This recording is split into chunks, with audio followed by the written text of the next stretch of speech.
दोस्तों, आज हम स्टार्ट करने जा रहे हैं क्या कहते हैं सेल इंजरी। इससे पहले तो हम 2 वीडियो में अपलोड कर चुके हैं पैथोफिजियोलॉजी जो बी फार्म सेकेंड सेमेस्टर की फर्स्ट यूनिट का तीसरा वीडियो है, जिसमें आज हम पढ़ेंगे सेल इंजरी होती क्या है, सेल इंजरी क्या होती है, इसके बारे में हम डिटेल से बात करेंगे। उससे पहले एक इम्पॉर्टेंट नोट्स है आपके लिए कि आपकी जितना आप यहाँ पढ़ रहे हैं इस सब की पीडीएफ लिंक आपके डिस्क्रिप्शन बॉक्स में है। आप वहाँ पर जाकर लिंक पर आप क्लिक करके इस सभी का पीडीएफ आप डाउनलोड कर सकते हैं, आराम से आप पढ़ सकते हैं।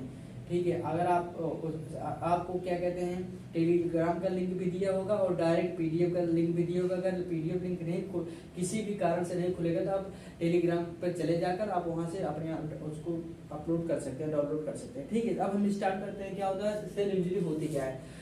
तो सेल इंजरी होती क्या है दोस्तों, सेल डैमेज आल्सो नोन है सेल इंजरी।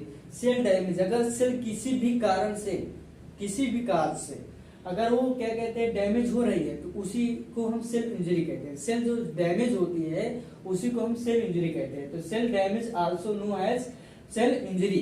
तो सेल डैमेज किस प्रकार से हो सकती है उसी के आधार पर on the basis of cell injury, on the basis of cell damage, कि सेल डैमेज किस प्रकार से हो सकती है हमारी बॉडी में, हमारे शरीर के अंदर। तो उसी प्रकार की इसे हम बांटे हैं, चार भागों में से वर्गीकृत किया गया, विभाजित किया गया। ठीक है, डिवाइड किया गया। पहला है एडॉप्टेशन सेल इंजरी। एडॉप्टेशन से कैसे डैमेज हो सकती है सेल, क्योंकि अगर एडॉप्ट कहीं हमारे सेल जो होते हैं वहां पर ज्यादा एडॉप्ट हो जाते हैं। एडॉप्ट होने के कारण वहां पर सेल डैमेज हो जाते हैं। इसका एग्जांपल है, अगर आप कहीं पर अगर ज्यादा आप क्या कहते हैं अगर आप एथलीस्ट है, मतलब आप दौड़ लगा रहे हैं, आप कहीं कर रहे हैं, तो आप अगर अधिक क्या कहते हैं रोज अगर आप रेस लगाएंगे 1-2 महीने, तो आपकी सेल के अंदर आपकी क्या कहते हैं जो पैर की मतलब जो स्किन है वहां पर तनाव उत्पन्न हो जाए। तनाव उत्पन्न होने के कारण आप कभी कभी देखेंगे शरीर की जो क्या कहते हैं स्किन है, स्किन में थोड़ा तनाव थोड़ा दर्रा टाइप की मतलब एक दाग पड़ जाता है, जिससे आपको यहाँ पे दिखाई देगा। अभी आप देखिए इस तरह होता है। ठीक है, किसी तरह हो जाता है तो वहां पर क्या होता है, अगर उससे ज्यादा हो जाता है तो वहां पर सेल डैमेज होने की कंडीशन में आ जाती है, जिससे कारण सेल डैमेज हो जाएगा तो वहां पर इंजरी हो सकती है। तो किस प्रकार से सेल इंजरी हो सकती है इसके बारे में पूरा डिटेल से बात करते हैं। तो एडॉप्टेशन, अगर अधिक एडॉप्ट हो जाए, लिमिट से ज्यादा एडॉप्ट हो जाए, तब भी सेल इंजरी होने के खतरा है। एडॉप्टेशन में आपको 4 प्रकार से एडॉप्टेशन पढ़ना है। कौन कौन से, हाइपरट्रोफी पढ़ना है, हाइपरट्रोफी, दूसरा है हाइपरप्लेसिया पढ़ना है, तीसरा है मेटाप्लेसिया पढ़ना है, चौथा है एट्रोफी पढ़ना है। ये आपके बी फार्म सेकंड सेमेस्टर में ये सब आपको सभी को पढ़ना है। साथ साथ दूसरा है reversible cell injury. Reversible cell injury ऐसा सेल इंजरी है, मान लिया आपको इंजरी हुई है, इंजरी होने के बाद कुछ समय आफ्टर सम टाइम, 1 हफ्ता 10 दिन बाद वह पुनः अपने स्थान पर आ जाए, तो ऐसे सेल इंजरी को हम रिवर्सिबल सेल इंजरी कहते हैं। इसका एग्जांपल है, यदि आपको चोट लगी है, मान ली कहीं पर आपको क्या कहते हैं डैमेज हो गई, इंजरी हो गई, वहां से ब्लड निकल रहा है, तो आप देखेंगे वो स्किन जो होता है ज्यादा आपको फाइब्रोनोजन उस पर आ जाएगा तत्काल प्रवाह में 5 मिनट के अंदर। लेकिन आप देखेंगे 1 हफ्ता बाद वहां पर जो होता है पुनः से सेल जो होता है उस पर क्या कहते हैं रिकवरी हो जाती है, वहां पर सेल तुरंत चढ़ जाता है। तो ऐसे इंजरी को रिवर्सिबल सेल इंजरी कहते हैं। री माने पुनः, वर्सिबल माने आ जाए, रिवर्सिबल सेल इंजरी मतलब जो इंजरी होने के बाद फिर सुधर जाए, ऐसे सेल इंजरी को हम रिवर्सिबल सेल इंजरी पढ़े। इसके बारे में पूरा डिटेल से बात करेंगे हम। साथ साथ हमारा तीसरा है इरिवर्सिबल सेल इंजरी, मतलब सेल इंजरी होने के बाद वो दोबारा ठीक ना हो जाए, मतलब सेल इंजरी होने के बाद सेल की सीधा डेथ हो, सेल पुनः रिवर्सिबल ना हो पाए, ऐसे इंजरी को हम इरिवर्सिबल सेल इंजरी कहते हैं। मतलब ऐसे इंजरी होने पर सेल की जो जिस सेल पर हो मतलब इंजरी डैमेज हुई है वह सेल की डेथ होना निश्चित 100% क्लियर रहती है। ठीक है, तो ऐसे सेल इंजरी को इरिवर्सिबल सेल इंजरी कहते हैं, मतलब उस पर अगर डैमेज हो गया तो वह बचेगा नहीं। ठीक है, तो ऐसे सेल इंजरी को हम रिवर्सिबल सेल इंजरी कहते हैं। इसमें भी 3-4 प्रोसेस हैं सेल इंजरी होने के, सेल डैमेज होने के। कौन कौन से, नेक्रोसिस है। नेक्रोसिस आपको कहीं आप अगर आप पढ़े होंगे, अगर आप HAV पढ़ रहे होंगे, ह्यूमन एनाटॉमी फिजियोलॉजी, जैसा कि हम उसको भी हम पढ़ा रहे हैं।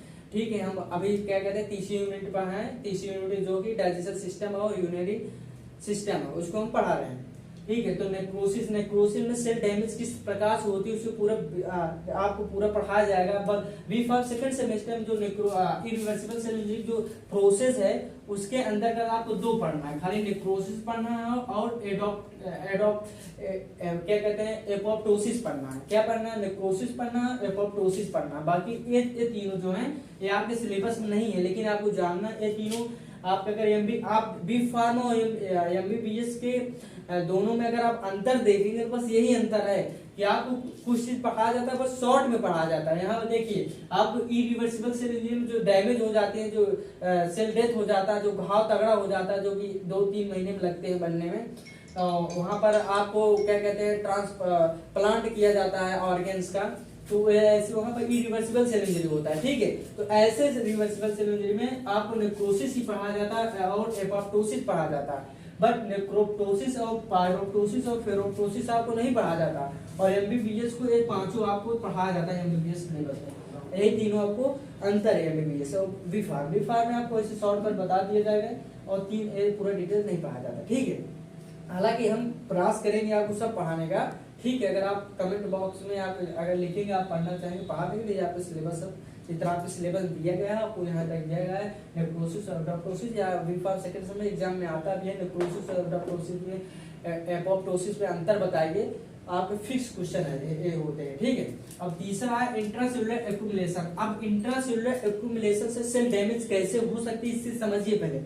पहले आप यहाँ पर समझने का प्रयास करिए। आपको नोट्स जो है आपको आपके डिस्क्रिप्शन बॉक्स में आप उसको एकदम जैसे इस सरल एकदम इजी वर्ड में आपको समझाया जा रहा है उसी तरह एकदम इजी वर्ड उसमें लिखा गया एकदम शॉर्टकट, जिस तरह आपको क्या कहते हैं वो आवश्यकता हो तो आपको वहाँ पर पीडीएफ में लिंक आपको दे दीजिए, उसमें सब लिखा है। ठीक है, तो यहाँ पर क्या इंट्रासेलुलर एक्यूमुलेशन, इंट्रा माने अंदर, सेलुलर माने सेल के अंदर और एक्यूमुलेशन माने संचय होना, इकट्ठा होना। उसे एक्यूमुलेशन, यदि कोई चीज इकट्ठा हो जा रही है सेल के अंदर तो वो भी सेल को डैमेज कर सकती है। इसका एग्जांपल है, यदि आप मान लीजिए इसका एग्जांपल आप समझिए कि यहाँ पर एक टिश्यू एक सेल है। सेल के अंदर आपको जानते हैं इंट्रासेलुलर सेल के अंदर सोडियम जो होता है वो क्या कहते हैं बाहर की ओर ज्यादा रहता है इसकी मात्रा, और अंदर की ओर पोटेशियम की मात्रा आप ज्यादा होती है। आपको ये पता है कि पोटेशियम के अंदर सेल की मात्रा ज्यादा होती है और मतलब सेल के अंदर पोटेशियम की मात्रा ज्यादा होती है अमाउंट,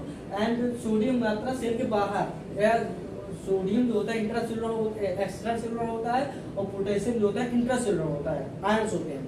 तो यदि अगर सोडियम का एक्यूमुलेशन हो जाए सेल के अंदर अधिक हो जाए, ठीक है, तो क्या होगा सेल जब सोडियम यहाँ आ जाएगा, सोडियम का लेवल क्या होता है, सोडियम का लेवल जो होता है दोस्तों वाटर होता है। तो वाटर जो होता है जैसे यहाँ जाएगा वाटर जो H2O होता है वह सोडियम सा H2O आ जाएगा इसमें, तो H2O आ जाएगा, सेल जो होती है स्वेलिंग हो जाएगी। जब स्वेलिंग हो जाएगी तो एक जो होता है यहाँ पर वाटर आ जाएगा, सोडियम अधिक आ जाएगा, सोडियम मात्रा, और यहाँ पर वाटर सोडियम आ जाएगा, यहाँ पर H2O आ जाएगा अधिक, तो सेल क्या होगा, सेल की साइज इंक्रीज हो जाएगी, लेकिन एक लिमिट है। यदि ये लिमिट से ज्यादा हो सकती है तो सेल डैमेज होने, सेल की ब्रास्ट होने की संभावना बढ़ जाती है। जब सेल ब्रास्ट हो जाएगा, फट जाएगा, तो क्या होगा, सेल इंट्रासेलुलर जब सेल के एक्यूमुलेशन का सेल डैमेज हो सकती है ना, तो इस तरह से भी सेल डैमेज हो सकती है। इसके बाद पूरा डिटेल से हम बात करेंगे। पहले हम एक एक की बात कर लेते हैं। तो हम आपको बता दिए सेल इंजरी क्या होती है, पर रिपीट कर सकते हैं। सेल इंजरी क्या है, कोई पूछेगा सेल इंजरी क्या है, बता देना एकदम सरल भाषा में, सेल डैमेज ही को हम सेल इंजरी कहते हैं। सेल डैमेज किस प्रकार से हो सकता है आपको पता है कि एडॉप्टेशन के कारण हो सकता है। एडॉप्टेशन में क्या है, हाइपरट्रोफी, एडॉप्टेशन प्रोसेस 3-4 प्रकार हो सकते हैं, हाइपरट्रोफी, हाइपरप्लेसिया, मेटाप्लेसिया, एट्रोफी। ठीक, इसके बारे में पूरा डिटेल्स बात करेंगे।